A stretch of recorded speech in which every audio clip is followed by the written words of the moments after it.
Hello. Welcome back sa ating channel. Mga Itechi Warrior, jutang na ba ang lahat?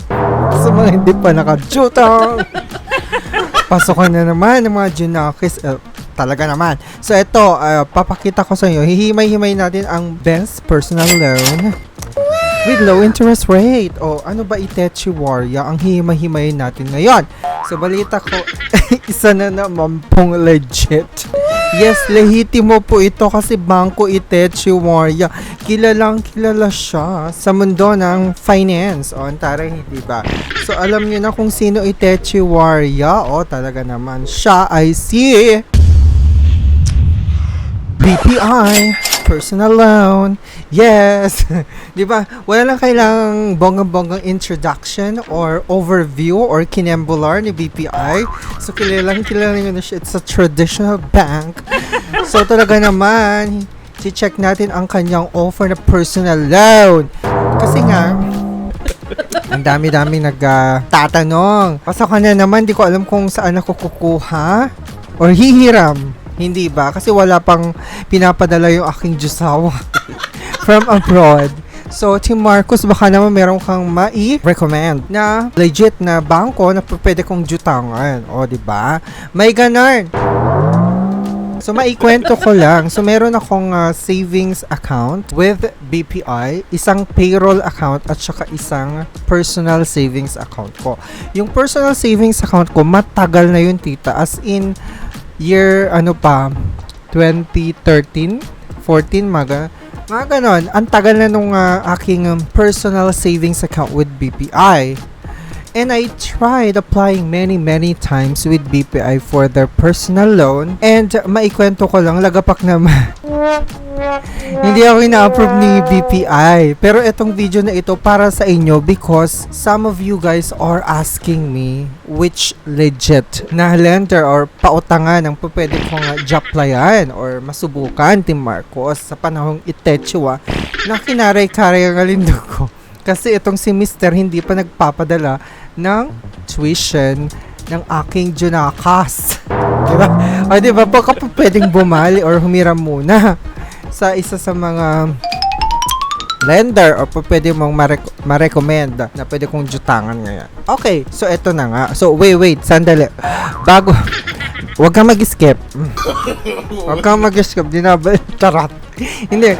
Before we proceed, o diba, mag-subscribe muna kayo and click the notification bell para every time na magkakaroon tayo ng maganitetsyo update, o diba, or pa-review ng mga pajutangan personal loan, back to school na naman. Kayong unang manonotify ng bell, o diba, taray. And of course, papalo na rin ang aking TikTok at Facebook page sa Team Marcos. Doon tayo maaura o ng bongga-bongga. Pa-follow na yan. Ang Gina. No. Charis. So, yun na nga. And of course, wag niyong kakalimutan before kayo jumutang-jutang. Oh, wag niyong kakalimutan. Ang panunumpa. So, lagi na natin itong mantra, ang pagiging responsableng jutangera. So, ito na. May nag-comment dyan sa isa sa mga video natin. Gawan ko daw ng gay lingo version ng panunumpa. O di, ito try natin. Gawan ng gay lingo version. Ready na ba kayo? Ito na. Akira? Madam Jutangera? Nagjujutang na naman? Sa mga legit na banky? Na personal loan? Pinapangako, Akira? Na hindi Akira malilate sa aking mga jutangs. Ipinapangako ka na gagamitin kong Itechi Warrior ang jujutanging Akira sa good utang at hindi sa nga boylet. At magiging responsableng jutangera, okay? And die! Thank you. So, hindi pa ganun kahinog ang ating galing version. So, gagawa pa ako ng mas magandang version yan. Pero yan muna ha, ang arte-arte ninyo. Basta kayo na lang muna gumawa ng sarili nyong version. But anyways, before kayo jumutang, kasama na yan sa pagjujutang yung know the terms and conditions. O, diba? Manumpa kayo sa sarili ninyo na hindi nyo gagamitin ang mga jinujutang nyo sa mga walang kabuluhang bagay-bagay. Okay? So, dapat mapupunta siya sa good utang. Eto na. Sandali. Nandito tayo sa website ng BPI Personal. Dito ko rin ginawa yung aking application ng BPI Personal Loan. Kamakailan lamang nung July 1 yata. Oo, July 1 yata nag-apply ako. Trinay ko dito sa website nila. Doon meron din naman silang app. Pwede naman kayong rumekta doon sa app, pero i-redirect kayo sa website nila. So, dito na tayo sa mismong website nila. So, bpi.com.ph, tapos punta lang kayo ng personal and then loans, then BPI Personal Loan. So, ito yung makikita ninyo. Ihimay-himayin natin. Check natin yung kanyang interest. Okay, kung may penalties, late fees, or other charges, mga processing fee, mga ganun. And kung ano yung benefits and features na makukuha nyo sa BPI Personal Loan. Okay, BPI Personal Loan, regular personal loan helps you get extra cash for your different needs, home renovation, education, business, travel, or anything else you need. O, diba? May ganun. So, tapos, check muna natin ang benefits before tayo mag-apply. Sandali lang naman. Masyado kayong excited. Nakita nyo lang yung apply now. Nakita nyo lang yung apply now button, agad-agad. Mamaya na, ano muna, scroll down muna natin. Benefits. Taray. So, ang pwede mong majutang dito, Akira, is up to 3 million! Loanable amount. Get up to twice your monthly income. Diba? Okay. And then, no collateral needed. Wala siyang, collateral, Collateral-free loan, take advantage of collateral-free loan, and flexible ang kanyang terms. Ang haba, Mima, kasi nga bangko, syempre, legit yan. And talaga naman, alam natin, meron akong existing personal loan sa HSBC kasi may programa talaga. Hindi kasama yun sa namin bilang isang empleyado ng kumpanya kasi partner niyang kumpanya namin yung HSBC. So nung after a year ko dun sa company kasi na-hire ako, 'di ba, 2020 pandemic. After a year nag-apply agad ako sa HSBC personal loan, Mima. Matatapos ko na. Ngayong August matatapos ko na yung personal loan ko sa HSBC. Wala, makukwento ko lang. Pero next video na yon. Okay. Next video natin gagawin yun kasi matatapos na, Akira, doon. Hindi ko alam kung may magiging offer pa ako ulit from HSBC to try natin, Mima. Makwento ko lang. Tapos dito, so flexible siya, installments niya up to 36 months, Mima. So, pay in 12, 18, 24, 30, or 36 months. Talaga naman, ang haba-habang tax! Di ba? Pay through our automatic debit facility. Pay your monthly installment conveniently online through our auto debit daw. So may ganun sila kung meron na kayong personal savings account with them. So you can set that personal savings account as automatic debit na, tita, para mas madali nyo lang bayaran. Okay, so paano ba mag-apply dyan, Team Marcos? And check muna natin yung requirements ninyo. Okay, dito man tayo. List of requirements. So ito for employed at saka self-employed na applicants yung eligible dito. So you need to have a valid Philippine government ID, okay? And latest 3-month pay slips or latest income tax return or certificate of employment. Pwede yun for employed, So ang pinasa ko dyan yung ginawa kong 3 months pay slip, tapos mayroon pa akong ITR from BIR Tita na 2316. Bonggang-bongga. Talagang sinama ko na lahat para wala na silang masabi. Tapos, for self-employed applicants naman, kung mayroon kang business, self-employed ka, or freelancer ka, Mima. Same requirement dun sa una. Kailangan mo ng Philippine government issued ID.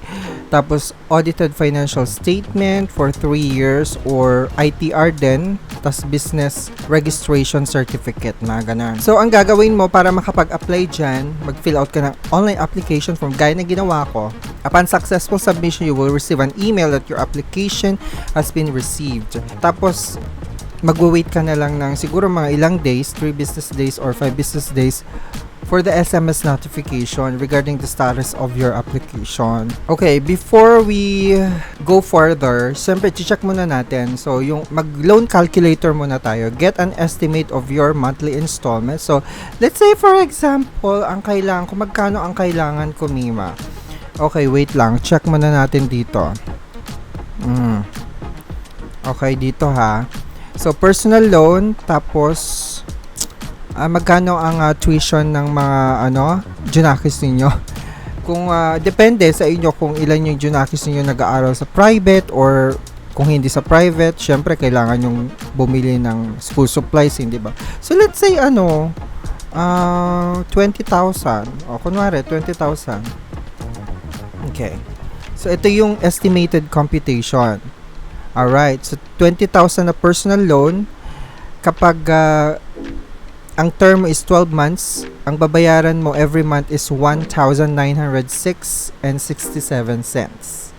Pag 18 months naman, 1,351.11. Tas pag pag sinagad mo to 36 months, 795.56 lang siya per month. So this computed at a monthly add-on rate of 1.2%. Actual amounts may vary based on prevailing rates when you apply. So again, it varies ha. Again, yung add-on interest, it varies na naman. Kung mataas ang yung credit score, syempre o-offeran kayo ni BPI ng mas lower na interest. Kapag talagang very poor at purita ka sa credit score mo, Mima, syempre mas mataas ang interest niyan.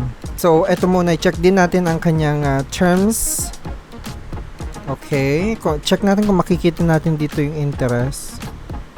Ay, wali. Hindi natin siya makikita. Ay, nandito. Okay, nasa baba siya. Oh, ang liit. Ang liit.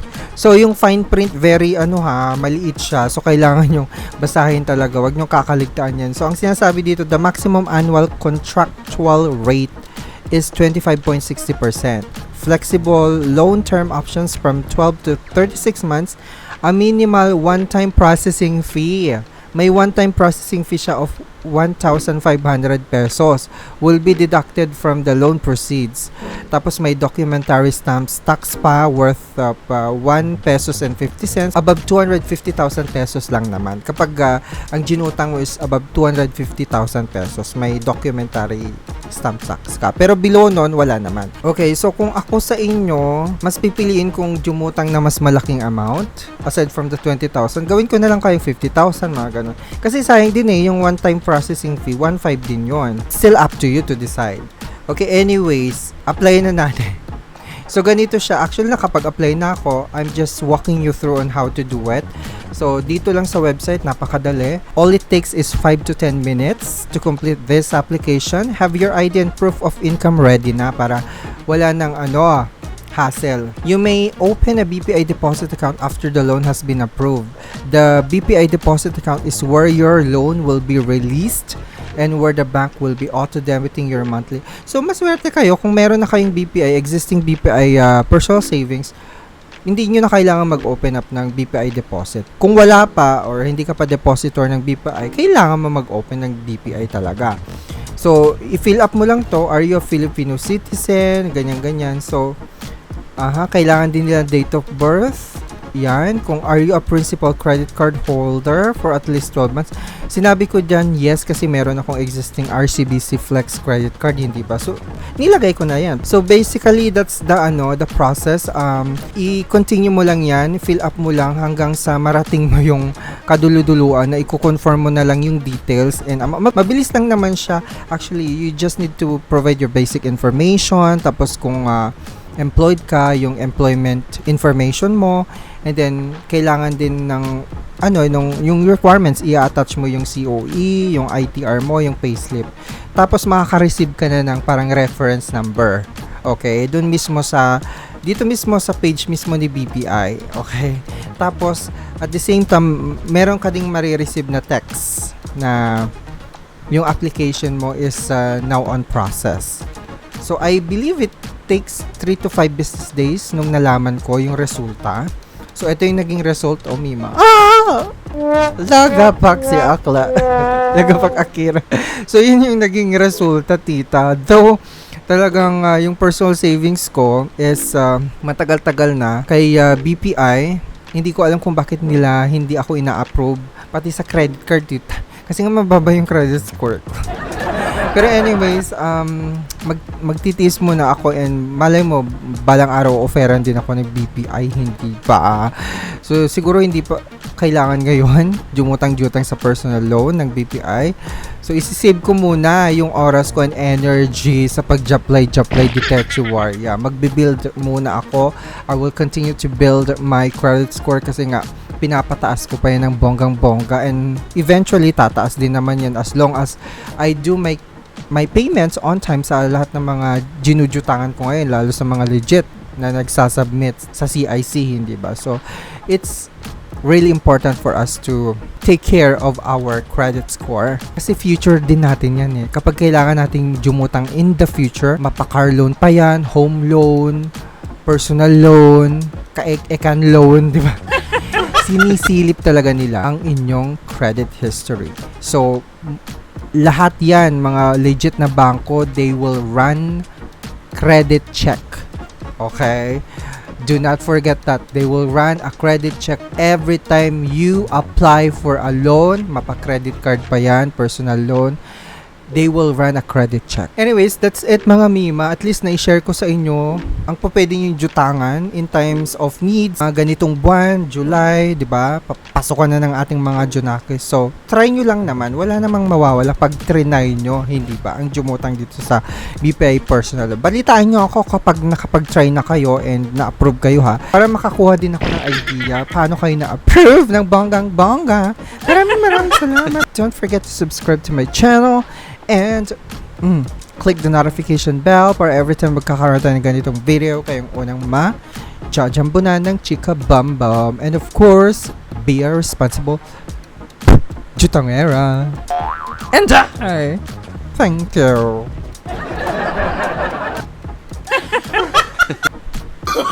No. Chari. No.